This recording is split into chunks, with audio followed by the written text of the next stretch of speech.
നമസ്കാരം. മാതൃകേരളം ന്യൂസിൻ്റെ പുതിയൊരു വീഡിയോയിലേക്ക് എല്ലാ പ്രിയപ്പെട്ടവർക്കും സ്വാഗതം.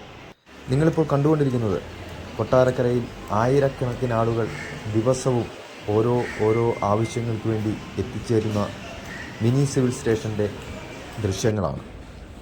ഇവിടുത്തെ പ്രധാനപ്പെട്ട ഓഫീസുകളിലേക്ക് എത്തുന്ന പൊതുജനങ്ങൾ വളരെ കഷ്ടപ്പെട്ട് വേണം ആ ഓഫീസുകളിലേക്ക് എത്തുവാൻ.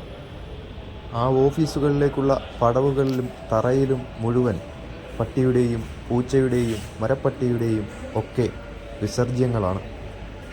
അതുമാത്രമല്ല, ആ കെട്ടിടത്തിൻ്റെ പല ഭാഗങ്ങളിലും പേപ്പർ വേസ്റ്റും പ്ലാസ്റ്റിക്കുകളും അതുപോലെ തന്നെ മദ്യക്കുപ്പികളും നിരോധിത പുകയില ഉൽപ്പന്നങ്ങളുടെ പാക്കറ്റുകൾ വരെ നമുക്ക് കാണുവാൻ സാധിക്കും.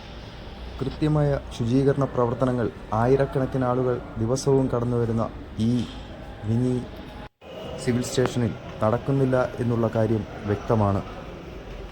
കൃത്യമായി ശമ്പളം പറ്റുന്ന ക്ലീനിങ് സ്റ്റാഫുകൾ ഇവിടെ ഉണ്ട് എന്നുള്ളതാണ് നമ്മൾ മനസ്സിലാക്കുന്ന കാര്യം.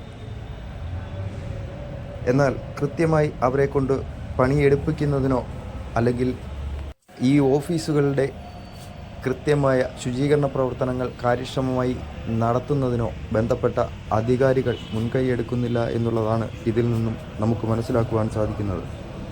മാലിന്യ സംസ്കരണത്തെപ്പറ്റിയും ശുചീകരണ പ്രവർത്തനങ്ങളെപ്പറ്റിയും വൃത്തിയായി ഓഫീസും പരിസരവും സൂക്ഷിക്കുന്നതിനെ പറ്റിയുമൊക്കെ നിരവധി ബോർഡുകൾ, പോസ്റ്ററുകൾ ഈ ഓഫീസിൻ്റെ മുക്കിലും മൂലയിലും നമുക്ക് കാണുവാൻ സാധിക്കും.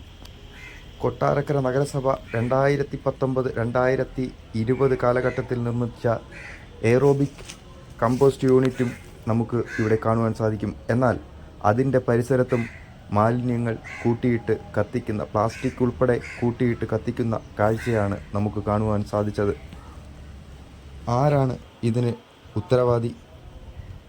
ബന്ധപ്പെട്ട അധികാരികൾ കൃത്യമായി ഇടപെട്ട് ഇതിനൊരു പരിഹാരം കാണണമെന്നാണ് പൊതുജനങ്ങൾക്ക് വേണ്ടി നിർദ്ദേശിക്കുവാനുള്ളത്.